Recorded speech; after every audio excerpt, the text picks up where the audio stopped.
conduct. We've got University of Mary Hardin-Baylor and Pharos Resources presenting today. For those of you who don't know me and haven't received a lot of emails from me, I'm Lois Hollis, Director of Member Services with ICUT. I think most of you know about the advocacy work that ICUT does for our 42 members. What you might not know is what Member Services does. And what I do is I look for products and services that are of interest to our members, and then try and get those products and services at a discounted price using our strength in numbers. I also organize affinity group meetings, for example, Title IX, HR, provost, business officers. And it was really at one of our Title IX meetings, probably the last one we had in person. We talked about restorative justice, and this seems to go along with that idea. So I think it's going to be a great webinar. Let me give you a 30-second overview of what Pharos Resources does. They offer student success solutions to higher education, and they've been doing so since 2008. And today I'm going to introduce you to Rachel Buck. I cannot speak, and I'm sorry. Rachel Phillips-Buck. She's co-founder of Pharos Resources and serves as Vice President for Student Success and a senior consultant. She's been one of the visionaries and designers of Pharos 360 and has implemented that platform and the best practices for campuses throughout the US and Canada. We're also lucky to have her and Michael Burns, who's the Dean of Students at the University of Mary Hardin-Baylor, talk about the different approach to student conduct. And before I turn it over to Rachel, I just want to thank her and Michael for agreeing to present. This is a very timely topic, and I appreciate that. And I also want to thank Braden Owens for bringing us this opportunity. And with that, Rachel, it's all yours. Thank you. Well, I am so happy to be able to spend time with you all around this subject. Just a couple of things that I think are important as we start this webinar, and that is, first of all, my training is as a licensed professional counselor, so I'm always thinking about things in those terms. Worked for a long time at ACU with at-risk students, both on the academic side of the house, and then also kind of doing some personal counseling for them. And I also say that you should always know that I was an at-risk college student. So I got it together in my master's program, but my college experience was not great. And so I'm always thinking about that 18-year-old me and what I would have heard about myself and the experiences I was having from the language that we're using to describe or to talk to students. And so I say oftentimes, when you know you're not doing a great job, or you know you've made mistakes, or you know that you skipped your class again, the ways that you will hear shaming from adults, even if they had no intention to ever do that, it's like a hair trigger, right? So I am always thinking about, how do we use the right language to say, I'm on your team, I have unconditional positive regard for you, I want you to be successful, and make sure that we're making a path forward for success for students instead of kind of like keeping them back by them hearing shame. Delighted to be joined by Michael. He and I have done a couple of webinars together. Let's see, maybe August, we did one specifically around his COVID process, which we kind of built out and supported in our Pharos 360 software. And so this is going to be another great session. I'm really excited about it. So let me share my screen. Michael, I want to do a straight and clear introduction of you. So that you can just talk about kind of where you've come from and the different positions that you've had. Can you kind of enlighten us about the different things that you've done? So yeah, I'm just finishing. I'll be finishing my third year here in June at the University of Mary Hardin-Baylor as the Dean of Students. I started out, like many of us, as a resident director. I did that for 3 years, loved it. I think what made me want to be in it, it was the opportunity to be a part of the developmental process with students. And then I've been in housing and activities for since then, and then came here. So I've been at 2 different universities. At Oklahoma Baptist University, I'm an Oklahoma boy, got all my degrees from there, came to Texas and have loved it. And so that's what I do now, primarily conduct, student care, bit, those kind of things. Looking at the recipient list, know a lot of friends out there, Temperance, Blair, Sean, all you folks, St. Edward's folks. So anyway, that's really my background. This year, done, like all of us, done mostly COVID stuff, tracking intake, communicating with faculty, with students, checking in. We had a team of 8-10 people that we met every day for a long time, to just make sure that we were doing what we were supposed to do to take care of people. We survived it.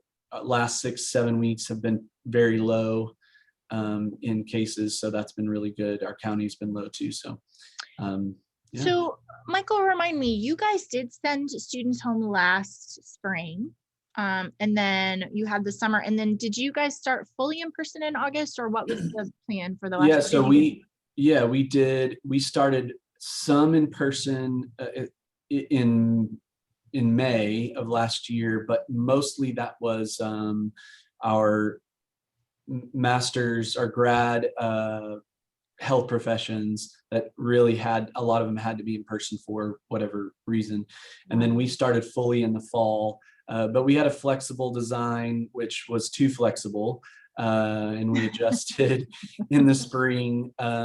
We had in-person classes, but we had synchronous and asynchronous options for most classes. And then in the spring, this spring, we had just synchronous and in-person classes available, and asynchronous by arrangement, really. So yeah, I think we found that our institution is really primarily, we have some programs that can be delivered online, but our bread and butter is this in-person, face-to-face coursework, and left to our own devices, the flexibility is not beneficial for students. So. Yeah, which I think is a pretty common sentiment for many of the schools that we're serving. You're just like, hey, what we do really well is this thing, and so we've got to try to preserve that at all costs. So I want to introduce our conversation today. I would like for us to start with historical context. I know you all know this historical context, but I always think it's helpful when we're thinking about changing some things to remember why we do things the way that we do and kind of where we came from.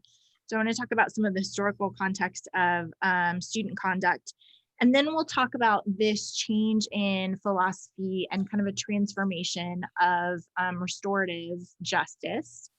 We're going to be talking a lot about the EPIC model, which is kind of crafting a journey for student success coming out of student conduct. And so we'll break apart some of the pieces of that. Michael's going to be talking about some of his best practices, so some of the things that he's found have worked really well. And then at the end, I'll give you some action items to think about over the next couple of months as you're kind of assessing what you do and seeing if there are some places where you might want to make some changes. So first of all, of course, whenever we start with historical context, we want to remember that this idea of student conduct comes out of Dixon versus Alabama in 1961, where at Alabama State College, you had, I think it was 6 students who had this protest. They were unhappy about segregation. And the president was like, hey, sorry, we don't like that you did that. You can't come to school anymore. And this case was really about the fact that the due process is required for tax-funded institutions before they can tell a student that they're not allowed to get an education. And you have to, basically the argument is, an education is so fundamental to the success of our students that you're not allowed to just willy-nilly be like, hey, I don't like you did that thing, now you can't get an education anymore, right? So that's what that whole case was about. I have a link for you here that's like 5 pages from beginning to end. It's such a good read. Actually, Thurgood Marshall was a representative of Dixon, who was one of the students on that case. And later during Brown versus the Board of Education, he actually cited this as a way to kind of understand how important education was to the citizens of the United States. So I love that this has the roots there. I do want to say, though, I think we're at a place where we're thinking about the difference between this process that we have to have, due process, and then also how we are tying student conduct to our work in student development. And that maybe I think is where there's space for conversation. And Michael, you were saying something about like due process, like, yes, we have it, but do we call it that, right? Yeah, I think public institutions do I think they have to state that it's due process. Many private institutions don't use as often due process, hearings, those kind of that language, but it still is that, because we want it to be educational and you want students to know what happened. So giving them due process makes sense. So Absolutely. yeah. And so you'll just see this idea that legal has to be consistent and transparent. And that's where this language came from, that we set it up. So we said, when we're talking about a legal process, we have to make sure that everybody understands what it means and that we're applying it in a really consistent manner so that we can come back and say, look, we did what we needed to do. And so you'll see that on the influence in language. So many people are using this kind of language on their campus. And there's definitely a time and place for it. So I want to be really careful to say, I call this slide exceptions, but I don't think it's really the right word. I think what I'm trying to convey here is there are cases with our students that are more legal leaning. Things like Title IX cases and bias cases, and even sometimes if you have multiple offenses that are not exceptions to what we're about to talk about, because I would say that you still approach the student with the same spirit, but that you would want to be more careful to preserve your legal language than with some other kinds of cases that you might be dealing with. I don't know if you have something to add about that. I mean, I would always say, someone said when I first came into this job, follow your process, because the thing that has been looked over time and again is what you have said you are going to do. If Right. you follow your process and use your language, then you're in less trouble. Now, if that document's wrong, okay, then that can be fixed. But Right. typically lawyers have looked over your student code of conduct or your processes, your title, whatever you say, this is what we do, follow your process. And I hear that all the time. Absolutely. Follow your process. Yeah. Make sure you have one and then do what it says, right? So, Michael, you and I get to work together about student conduct because in our technology Pharos pivot, we've built it for student conduct. And so many of the things we're talking about today are foundational into how we built the software. And one of the things I'll say is that we've built it to have a lot of flexibility. So for example, in our software, we take what you say you're going to do in your hearings from student conduct, and we just give you a checklist so that you can send it to the student and you can say, here are the 8 things that we said we were going to do in our hearing. And as we did them, I checked them off, and then I'm going to make sure that you have a copy of that so that we're aware of the process and we're going through and following that. And then also giving you a lot of flexibility in terms of how you're dealing with Title IX cases, which are really different than your kind of tier 1, like, hey, you have a room fine because you didn't clean your room, right? So those are completely different processes and mindsets, and you have to be able to build that into your technology that's keeping track of it instead of feeling locked into violations and hearings and all of those kind of things, no matter what the student conduct issue is. So I want for us to think about, as we're putting student conduct in the context of student development. I love this, Michael. You were saying this idea that the central concern is the student as a whole person who is developing. So can you help us understand why that's important in this work? Yeah, I mean, these are 2 foundational pieces of our field, right? The student personnel point of view is where student affairs came from, and developing students as whole persons, not just in an academic as academics or in behavior. They're not mutually exclusive. We can be part of this education process, and really that's what conduct is about. It's not I mean, I always think about it. Like we have a playground to play in, and if you remember, it was popularly used study about when the playground, they took the fence down, all the kids huddled in the middle of the playground. When they put the fence up, kids spread out. If we have a properly defined playground, people can play and enjoy themselves. And we know students, climb over that fence or and Press the boundaries. That's right. And sometimes we as judicial folks have to move the boundary in or raise the fence or paint it. The do not pass, in different ways, or it affects people. But ultimately, we're here to be a part of this educational process, come alongside students and help them recognize what is appropriate, what would be damaging to them, what is damaging to the community. And I always find this an opportunity to talk about where they are, who they are, what they're doing. These are symptoms of other things for sure. Mhm. I mean, behavior is a symptom of something else. Sometimes it's maturity, but sometimes it's family issues, it's grades, it's lack of direction, it's too much challenge, too many other strains happening. And sometimes it's not enough challenge. Someone saying, no, you can't act like this anymore. So whole persons for me is that opportunity with student conduct. So, And I think it's really important to say one of the challenges in student conduct is that you both have this concern for student privacy.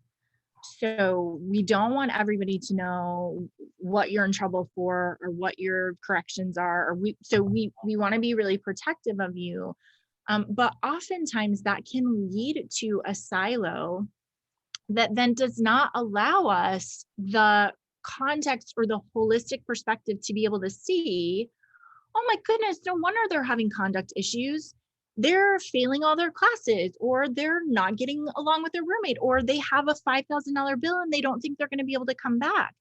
And I can't tell you how many times when I talk to our schools about student conduct, they say like, yes, we want to be really careful to protect our students, but also we don't know what it looks like in all of these different elements of a student's life. And it would either help us be more effective in addressing the issues and helping the student grow, or in some cases, it would help inform what is the right sort of sanction to provide this student, because it's not that they're a bad kid. It's not that they're acting out. It's that they're overwhelmed and stressed out and they're using alcohol so they don't have to think about those things, right? So I think that tension, I think one of the nice things about having conduct software that's then connected when appropriate, even if it's just one way for student conduct people to be able to see what's happening in all these other areas, is then it gives you that ability to address the whole person issue, which is very difficult, I think, in student conduct often. Okay, so you alluded to this, the idea that assessment of the students' engagement in all of these different places is going to help us understand what we need to do. And that discipline should always be a piece of the student's story, not the whole story. And I think restorative discipline is incredibly relevant in this case, because we're not creating a narrative where you're a bad kid and you did this thing and you're never going to be successful and you can't overcome it. But instead to say, like, this is a thing that we're going to take and learn from, which I know, I mean, you're always doing that with students, right? Yeah. I have found that most students, it's not all, but most students want to change or grow or want to develop. They don't always agree with maybe even the rule. Some of my conversations are you just got to know what you signed up for, and this is going to be a part of your future. You're going to be in a job and you're not going to agree with everything, but you got to know what you signed up for. Yeah. But yeah, I do. I think it is I think students want to be developed. They don't want to come and meet with the principal, but they do want to be developed. So Yeah. And I have found that the people who are the best at student conduct are the ones who do not think of themselves as enforcers. Right? Like, I mean, I have worked at some schools where the student conduct person took great joy in enforcing, and this sort of very like bossy, no grace, no restoration, no. And I mean, they were on top of it. They were they had student conduct cases all the time, but they did not get the kind of learning from students that I think you can get when you do student conduct, because I don't think people learn from people they don't like.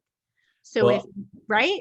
Yeah, no, I read a statistic that folks in judicial affairs or in student conduct, their average tenure is 3 years. Because I'm exhausted. We're talking to people at the end of their year where mostly all of us are exhaling from the year. Yes. And it can be exhausting, but if there's opportunity for development, that is life-giving for me. And rewarding. And it reminds me, this is why I got into this job. And I'm exhausted, but it's more from quantity than it is from quality. And I'd Right. rather spend my time in a quality process than in just enforcing rules. I had an assistant principal named Mr. Vick in high school, and he used to walk around with a cane and yell at people and say, "Hey, stop this." And I always thought, this is not what I want to be. But then I remember some pretty impactful conversations with the man. So, at the surface, he seemed the warden, the jail warden, Right. but was not like that. And I don't think anybody can do their jobs like that and it be life-giving. So No, I agree with you. And I think it's always a really interesting, I mean, everyone who's joined us will be very familiar with this. The difference between a tool that you have to use, which is like, I mean, if you're a parent, you know this, like I have an angry voice, and it doesn't mean I'm like angry. It just means like, I need you to listen to me. Right. What we're talking about is serious, right? So these tools that you use to get somebody's attention. And then also what I found about the best student conduct people, which is it's always heartbreaking when students do something wrong. You grieve it, and you wish they hadn't, and you hate having to say, here's what we're going to have to do to correct it. I wish you hadn't. I wish we didn't have to deal with this thing. But also, in order for me to be a good student development professional, you have to have some consequences, and we have to work through it. So I get more frustrated with myself when I lose my cool because the student's being disrespectful or rude or treating other people poorly, and I lose my opportunity to do some education because I've lost that relationship or that ability to have some impact because I did lose my cool. I get more frustrated in those moments than when I've tried and a student, is just not interested. yeah. It's funny, Michael, because as you say that, we're walking away from the whole in loco parentis, right? Like we're like parents and we just get to do whatever we want. But actually what we're saying is we're taking that responsibility in terms of like, I want to be a perfect parent. I want to say and do all of the right things so that my daughter can be successful. Not that I have like a complete authority and I can just like send people away whenever I want to, like, you're in trouble. But like, hey, I want to be the best person I can be to provide you with an opportunity to recover, right? And that's a much greater burden than just saying, yeah, I'm in charge and you have to do everything I say. Much more difficult. Okay, so one of the things we're going to talk about is language changes. And so I just have an example here. And a couple of things I want to highlight. This is taken from a school that does this idea of restorative justice. I really appreciate that they start with a welcoming and an affirmation that the student is part of our community. Hey, we want you here. You are part of us. We're happy that you're part of this community. And then they're using language like violation, which I think you use also, that this is not necessarily like an infraction or a judgment or whatever, but this is a violation of some policies that we've set out. And so I want to better understand what has happened here? I want to talk to you. And you should know that this is an exploration of what happened. And so we're in this together, which we'll talk a little bit more about. I need to understand what on earth you were thinking when you did this thing. And I want you to be honest, because the goal of this is for you to come out of it whole and better. Not that then I'm like a police officer and I'm trying to dig in and everything you say can and will be used against you, right? This is giving me an exploration. Please be honest. And then we're going to determine what is your responsibility and what are appropriate corrections so that you can maintain your status in our community, and also that we can protect other people who are who maybe have been affected by the choices that you made. And so I just think, as I started as an at-risk student who maybe is making bad choices or did something that I know was a bad idea, even in this language, what I hear is, hey, there's a path for this to be a redeeming process for you. And our goal is to keep you in the flock and for you to continue to be an important part of our community. And so I really love that. And I don't know, Michael, like when you go through and do you do language audits, or like when you're writing your emails, are you the perspective that you're trying to press forward to students is what when you're choosing how you're talking to them? So some of it is to say, because I want to try to disarm people as much as I can. I also want to let them know, hey, here's what we're looking at what happened. You're not guilty of anything yet. You're not responsible for anything yet. We don't know that. And it depends on the situation. But I mean, honestly, at this point, I don't audit as often because I just use the template that's created in Pharos Right. that I just keep. But I mean, my goal is always to say, hey, I want to visit with you. I got a report about this, and it's a potential violation of this. Let's talk about it. Please call me so we can schedule an appointment to talk more about it. If you need something in the meantime, let me know. Or, I want to try to just let them know you're okay. Sometimes, if it's more serious, it may not be that. Well, again, I mean, I think that's where you have your toolkit, right? Where you have an invitation to come and talk, and then they ignore you, and then you're like, hey, but I'm not kidding. Like, this really is serious business. Or depending on the issue, you are a little bit more stringent with that. But I think the invitation, it's why we called Pharos pivot, because we want for those to be pivot points where you're walking down a path and you've made a wrong choice, and it's not like, okay, well, now you're doomed. Now you just have to walk the path out of the institution.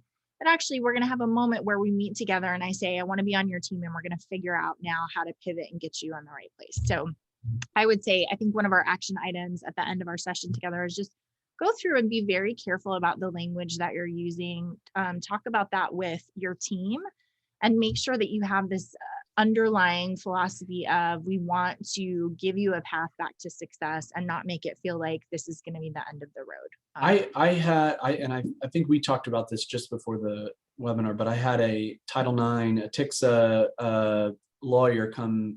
I listened to him talk about, it was all about Title IX kind of notification. And he just said pretty plainly, to meet a legal standard, you don't have to use legal language like crazy. It is okay to recognize that this person is 18, 19, 23, whatever, and just let them know, hey, here's what happened. Yeah. Let's talk about this. And it meets the standard of notice, and that we're going to have a hearing or a meeting. None of it has to be incredibly formal to meet a legal burden. He said, in fact, it's just better when you can be seen that you're treating people well as opposed to meeting a legal standard. So absolutely.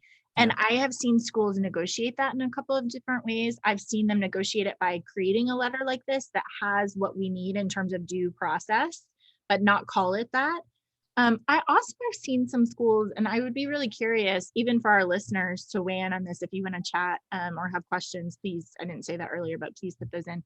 This idea that we both send a formal, here's the hearing, here's the findings, here's the sanctions, here's what we're going to do. And then also, I have a lot of schools that then send a follow-up email that says, hey, it's okay. Remember, like, this is coming from me, and we had a meeting and you heard what I said to you, and you saw that my posture towards you was, we're going to work this out. And so don't feel overwhelmed. We're still working the plan that we talked about. We have to deliver it in this kind of language. So it would be really nice, I think, for schools to be able to take out the step of like, hey, we've got to make sure that you understand. And then we have to come back and sort of repair that, right? And be like, hey, I know I sounded really, really mad, but I just have to use that language. I think it's a really good insight to say like, no, you actually can create a letter that tells them the truth, but using the language that is still going to be invitational and provide a path to success, right? I think that's great. Okay, so we want to talk about the specific epic journey philosophy that came out of the University of Texas at San Antonio. And Michael, you were saying you've spent some time with them actually talking through this process. Yes. When was that? It was the summer of 2018. Yeah, and they were very willing to sit down. I sat down with their team, a lot of them that put it together in their original research, and then some of the practitioners, and we just talked through what it looks like, how is this practical, when to use it, when not to use it, and it was really good. And they were more than willing to. They sent me a ton of stuff, a folder of information that was really good. So. Well, I love the philosophy. I think it is the best approach that I've seen, especially for smaller schools that are dealing with some of the infections that we're dealing with. So it's named, it's called EPIC. It's really about designing the journey for a student. It has a couple of these different elements. So I want to talk through these. And then also it's built off of a counseling technique, which is called motivational interviewing. And so I want to talk about that as well.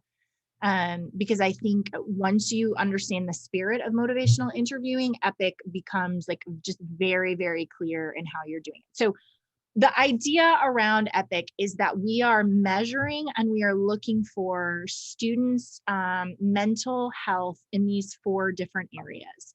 We're thinking about how are they engaged on our campus?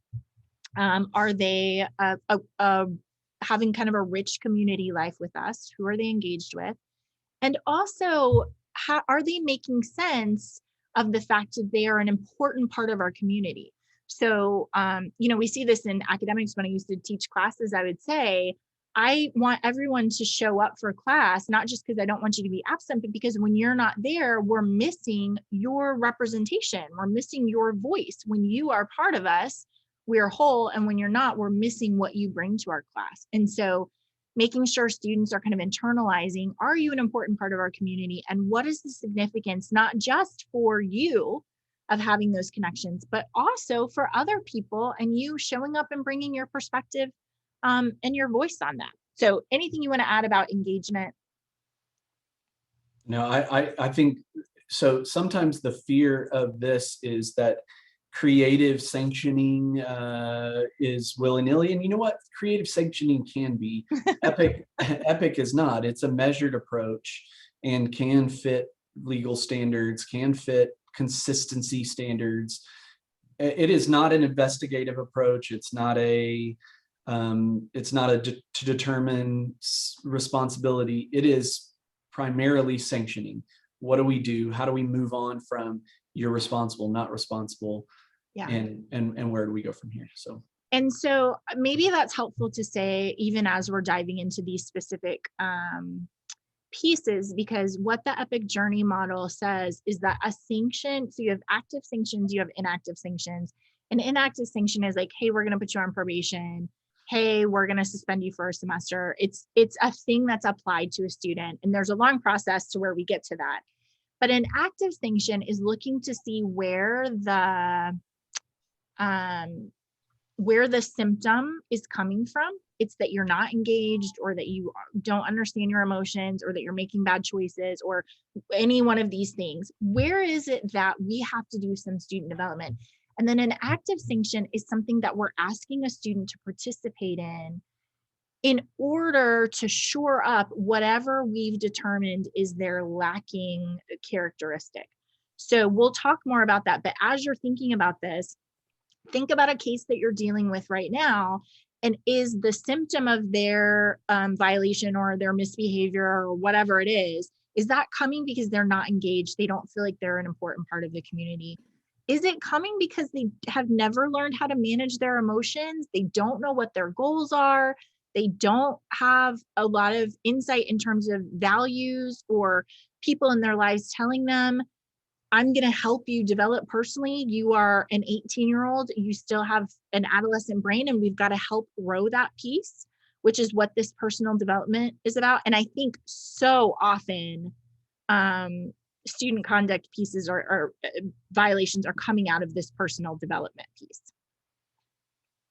I mean, this is EPIC is rooted in Aston's involvement theory and Kolb's moral development theory, in Strayhorn's sense of belonging. I mean, it is rooted in all of those things, all things that we all think about all the time in terms of developing students and what we want from a process. But I think it just allows for it. It doesn't, you can't apply it blanket. Like, I would imagine motivational interviewing doesn't work in every case, right? As a counselor, it is not.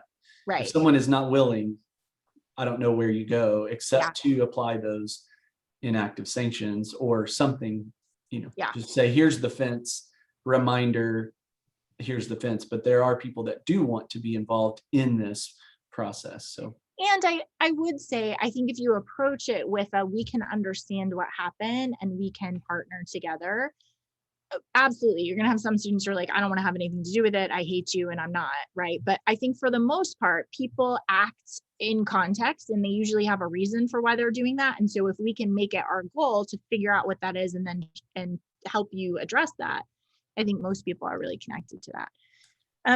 Okay, the next piece is interpersonal development. So this I really love because this, especially as we're thinking about inequity in our systems and on our campuses, the idea that we are accurately interpreting other people's behaviors, cultures, and needs, I think is a really important piece. So I hear that a student did something and obviously they should know better. And then you talk to them and they're like, actually, I didn't understand what I was saying or what I was doing, or this is why I thought that that was a good idea for me to do that, right? So digging into how are they interpreting what other people are going to perceive about them, and then also what they're doing.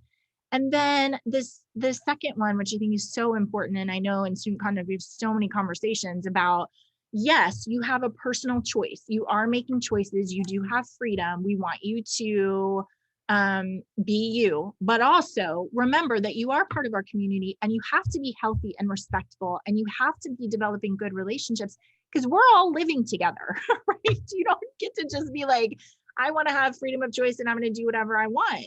Okay, but there are going to be consequences on that piece. Anything you want to add on interpersonal development? No, I mean, I think that there is, so I think one thing we have learned even over the last year is that people do want community. And if we can help people understand that communities have standards and expectations, and that living in community means that your choices have consequences, right? That's a fundamental. There are lots of older adults that I wish knew that better. True. And so having this opportunity is really good. So. Yeah, and I love that because it spills into community membership, which is not just one-on-one, but like all of those one-on-one interactions then lead us to community membership. And like you said, like, here's what you signed up for. So it's fine if you don't like our community rules. It's fine if you don't want to be part of our community, but then you have to go choose another one because this is what we're built on and this is what we're doing. And yeah. And everybody else has picked it. I mean, in each situation, I mean, as conduct officers, we have to ask ourselves, can I really leave this decision about changed behavior up to the student? Or is this student emotionally stable enough to manage this kind of process? Is this situation safe enough to do that? So there's all those.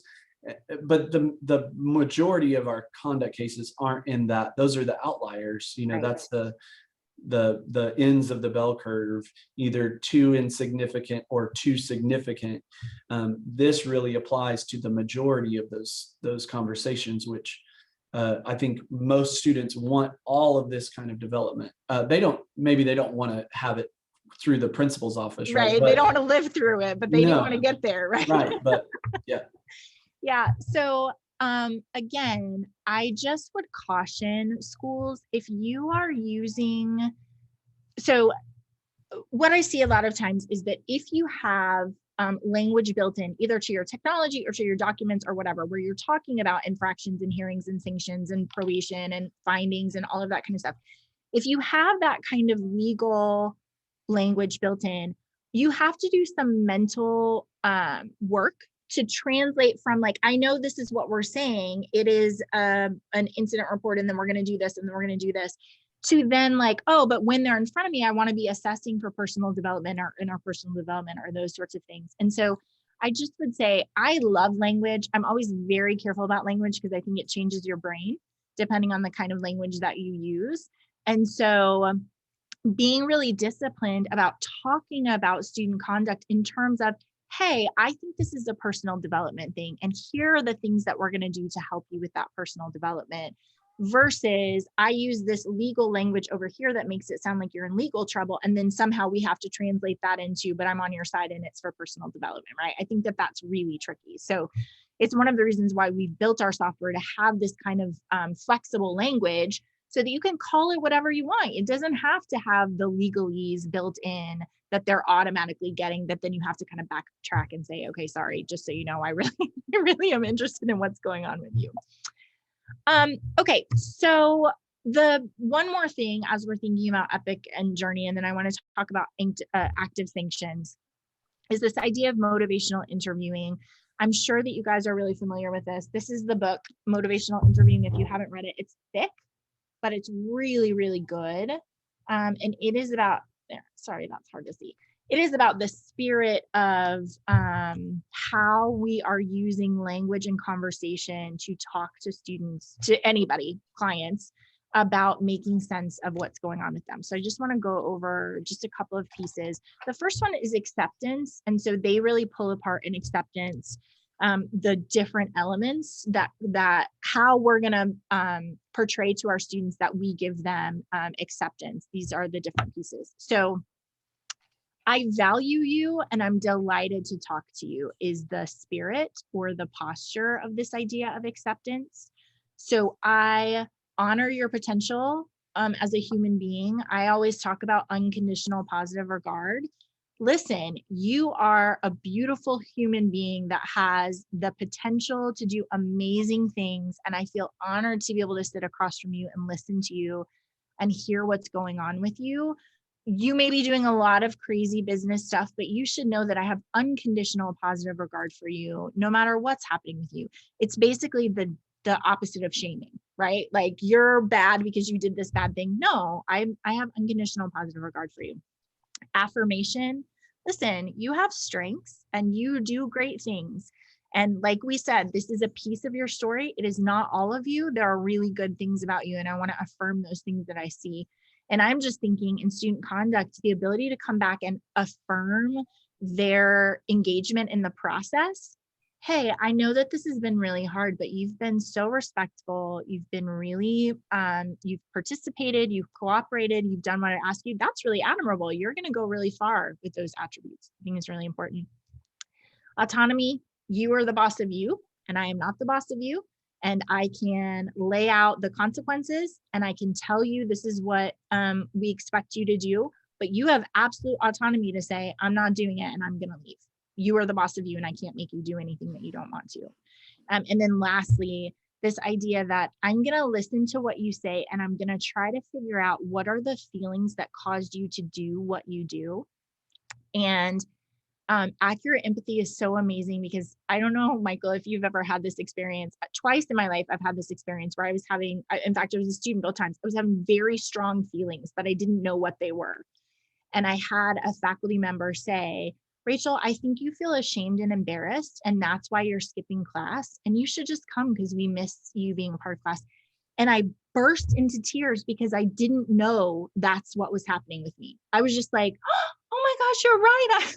I am ashamed and embarrassed. Thank you so much for listening to what I'm saying and being able to say this feeling.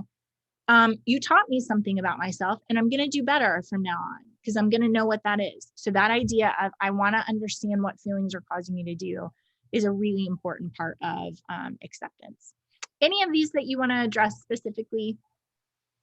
I mean, I think I always want to come in with a lot of empathy and understanding.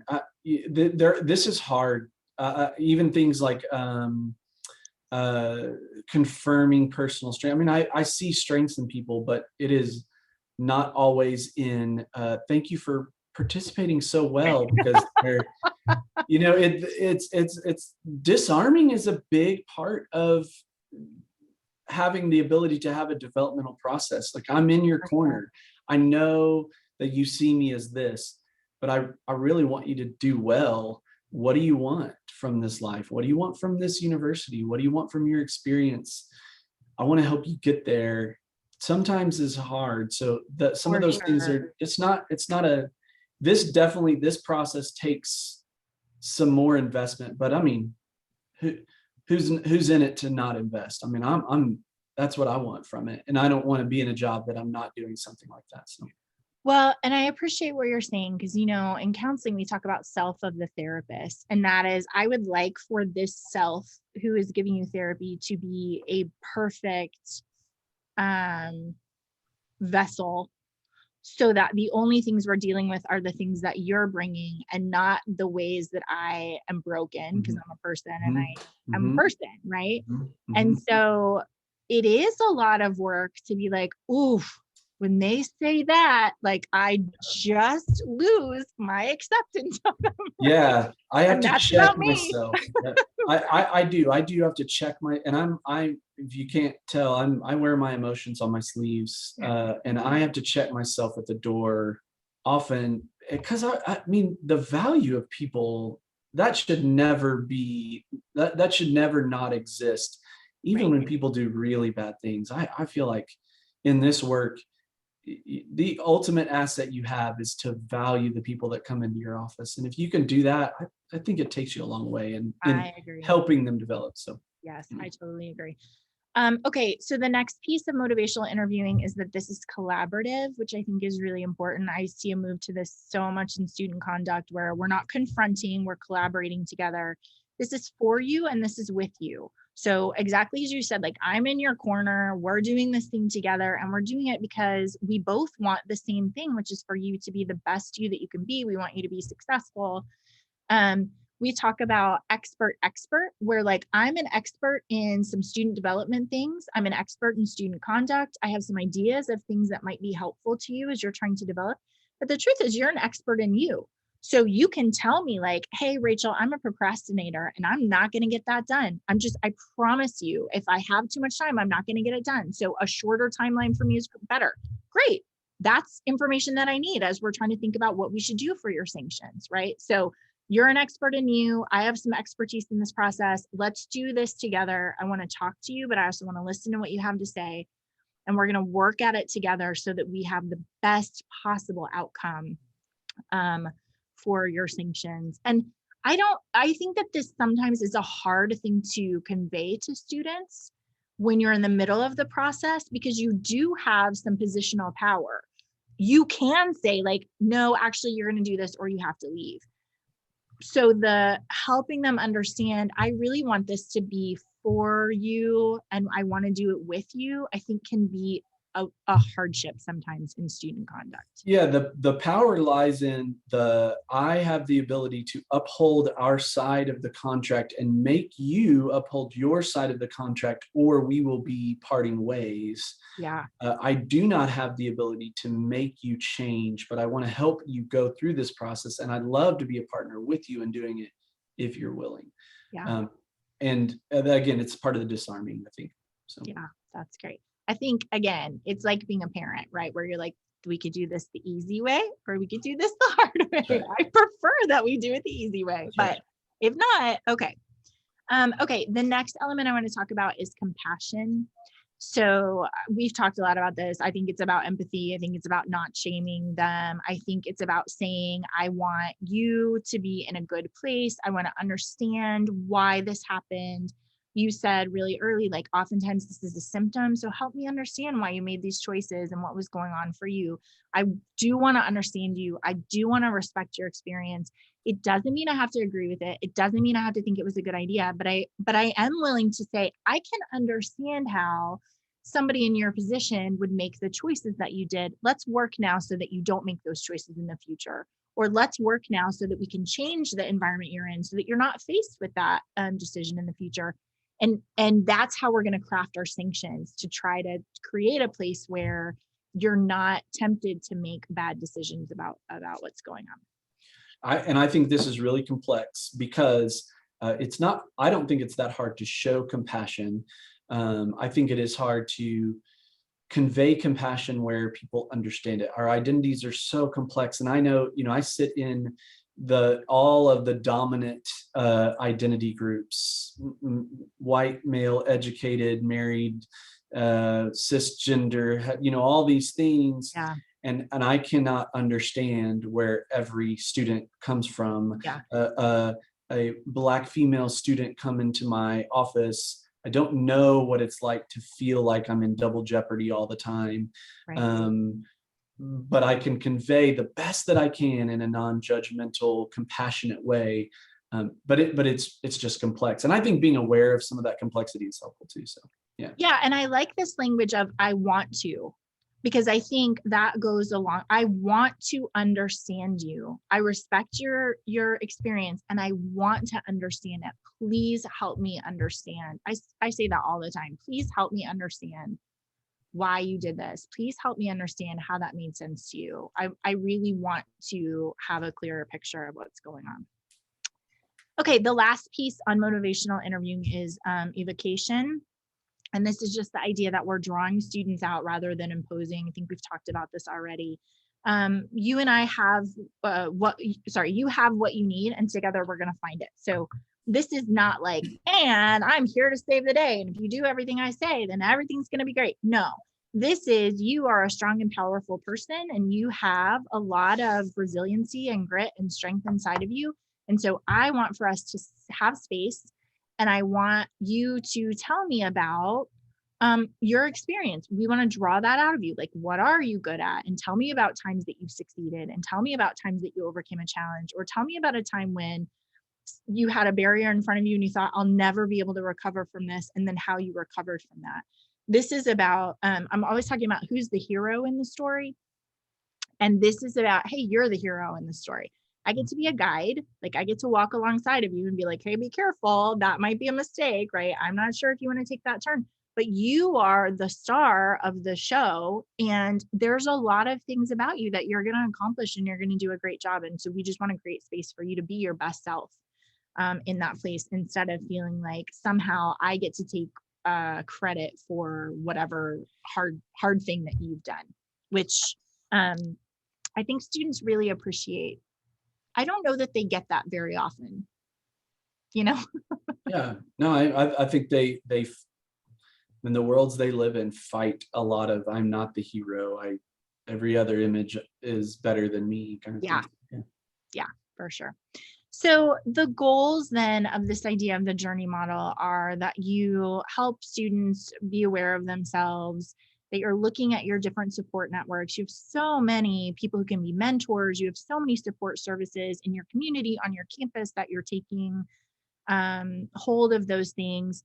Also, that sanctions are not just a punishment, but they're actually a place for students to grow, to be active in how they're growing, to make sure that we're setting up for them.